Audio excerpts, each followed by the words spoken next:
சமயபுரத்தில்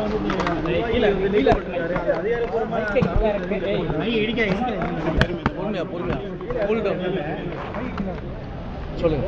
சமயபுரம் பழனி உள்ளிட்ட கோயில்களில் இருக்கக்கூடிய இந்த அறங்காவலர்கள் நீக்கப்பட்டிருக்காங்க. சமயபுரம் கோவிலில் வந்து பார்த்தீங்கன்னா மணியமாக பணியாற்றிய ஒருவர் மீது வந்து அளவுக்கு மீறி சொத்து சேர்த்திருக்காரு, வருமானத்தை மீறி அதிகமாக சொத்து சேர்த்திருக்காருன்ட்டு லஞ்ச ஒழிப்புத்துறையில் வந்து பார்த்தீங்கன்னா ஒரு விசாரணை நடந்துருக்கு. ஸோ அந்த விசாரணை நேர்மையாக நடைபெற்று அதில் ஏதாச்சும் குற்றங்கள் இருக்கா அப்படின்னு கண்டுபிடிக்கிறதுக்காக நிர்வாக ரீதியிலாக நடவடிக்கை எடுத்துக்கிறோம். இப்போதைக்கு சஸ்பென்ஷன் பண்ணியிருக்கிறோம். விசாரணையின் முடிவில் ஏதாவது குற்றச்சாட்டு நிரூபிக்கப்பட்டால் நிச்சயமாக மேற்படி நடவடிக்கைகள் எடுக்கப்படும். அதற்கான எல்லா ஆய்வுகளும் பண்ணிட்டு அந்த மாதிரி எங்கெங்கெல்லாம் வந்து இன்ஃப்ராஸ்ட்ரக்சரில் பிரச்சனைகள் இருக்கும் அந்த இன்ஃப்ராஸ்ட்ரக்சர் ப்ராப்ளம்ஸ் எல்லாத்தையும் சரி பண்ணுறதுக்கான வேலைகளில் ஈடுபட்டுருக்கிறோம். அதே போல் ஸ்ரீரங்கத்துக்கு ஒரு புதிய ஜிஹெச்சை வந்து புதுசாக பில்ட் பண்ணுறதுக்கான பணிகளில் ஈடுபட்டுருக்கிறோம். அதற்கு வந்து அதே இடத்துல வந்து பில்ட் பண்ணலாமா இல்லை ஒரு புதிய இடத்துல வந்து ஜிஹெச் கொண்டு வரலாமான்றதை பற்றிலாம் இன்றைக்கி டிஸ்கஷன் பண்ணியிருக்கிறோம். ஸோ அதற்கான முடிவுகள்லாம் எடுக்கப்பட்டு வெளிப்படையாக உங்களுக்கு அறிவிக்கப்படும். இந்த மாதிரியான தரத்தில் கொண்டு வர போகிறீங்க? ஜிஹெச்னாலே நல்ல தரத்தை தான் சார் கொண்டு வரணும்.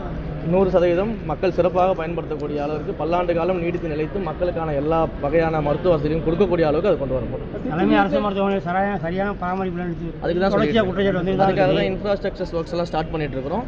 அதெல்லாம் பண்ணிட்டு இருக்கோம். இந்த பட்ஜெட்டில் திருப்பி அறிவிப்புகள் அதை பற்றி தான் சார் டிஸ்கஸ்லாம் பண்ணியிருக்கோம். என்னென்ன பட்ஜெட்ஸில் கொண்டு வரணும், என்னென்ன ப்ராஜெக்ட்ஸ் கொண்டு வரணும், என்னென்ன முக்கியமான சிறப்பு அம்சங்கள் எல்லாம் கொண்டு வரணும், இன்னும் மக்களுக்கு தேவையான அடிப்படை வசதிகள் என்னெல்லாம் செஞ்சு தரணும் அப்படின்றத பற்றிலாம் டிஸ்கஷன் எனக்கு பண்ணியிருக்கிறோம். ஸோ அதை பட்ஜெட்டில் வந்து எதெல்லாம் பண்ண முடியுமோ முதல் கட்டமாக அதெல்லாம் கொண்டு வரணும். பழனி கோயில் அந்த எதிர்கட்சி வச்சுக்கிட்டே இருக்காங்க. அதாவது எதை வச்சு அரசியல் பண்ணுறதுன்னு தெரியாமல் இதை வச்சு அரசியல் பண்ணிக்கிட்டு இருக்கிறாங்க. உண்மையிலேயே பழனியில் அப்படி ஒரு இடம் இருக்குது, அந்த இடம் 100 கோடி ரூபாய்க்கு வேல்யூ இருக்குன்றது எனக்கு இந்த கேஸுக்கு அப்புறம் தான் தெரியும். தெரிய வந்த உடனேயே ஏப்ரல் வந்து நீங்கள் அந்த லேண்ட் ரிஜிஸ்ட்ரேஷனுக்கு முன்னாடியே அந்த லேண்ட் ரிஜிஸ்ட்ரேஷன் ஜூலை 7ஆம் தேதி நடந்திருக்குது. ஆனால் ஜூன் 30 அதுக்கு எதிர்த்து அப்பீல் போனது HRNCலேருந்து தான் அப்பீல் போயிருக்கிறோம். அதே போல் அந்த அப்பீலில் தான் திரும்ப அந்த லேண்டை வந்து நம்ம வந்து கோர்ட்டில் வந்து ஆர்டர் வாங்கி நம்ம மீட்டிருக்கிறோம்.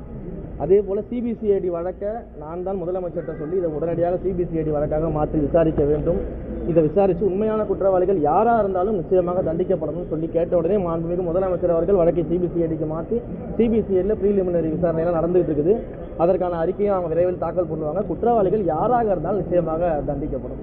இது வந்து அரசியல் நோக்கத்தோடு என்ன பண்ணிட்டு இருக்காங்கன்னா என் மேலே படிய போட்டுட்டு இருக்காங்க. என்னுடைய உறவினர் வந்து செஞ்சுட்டாங்க, நான் தான் இதுக்குள்ளே இருக்கிறேன், எனக்கு தெரிஞ்சா எனக்கு அப்படி ஒரு லேண்ட் இருக்கிறது இந்த கேஸுக்கு அப்புறம் தான் தெரியும் ஃபஸ்ட்டு. அண்டு வந்து இது அவங்க அரசியலுக்காக ரெகுலராக பண்ணுறது தான். ஏன்னா எதை வச்சு அரசியல் பண்ணுறதுன்னு தெரியாதவங்க எதை கிடைச்சாலும் அரசியல் பண்ணுவாங்க. ஸோ அந்த அரசியல் வேலைகள்லாம் பண்ணிட்டு இருக்கிறாங்க. அதை தாண்டி இந்த மாதிரிலாம் அரசியல் பண்ணி மக்கள் மத்தியில் வந்து என் பேரை கெடுக்கணும், ஆட்சியோட பேரை கெடுக்கணும், முதலமைச்சர் பேரை கெடுக்கணும் அப்படின்லாம் நீங்கள் யோசிக்காமல் மக்களுக்கு நல்லது பண்ணணும்னு யோசிச்சிங்கன்னா மக்கள் உங்களை கொஞ்சமாக திரும்பி பார்ப்பாங்க.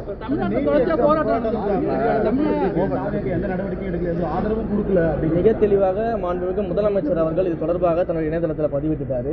அந்த போராட்டத்தில் இருக்கக்கூடிய மாணவர்களின் கோரிக்கைக்கு வந்து நாங்கள் நியாயமாக ஆதரவு தெரிவிக்கிறோம்னு சொல்லியிருக்காரு. அதே போல் ராகுல் காந்தி அவர்கள் மீது நடத்தப்பட்ட அந்த விஷயங்களுக்கு எல்லாமே மாண்புமிகு முதலமைச்சர்கள் வந்து அதற்கான நிலைப்பாட்டை அவர் சொல்லியிருக்கிறாரு.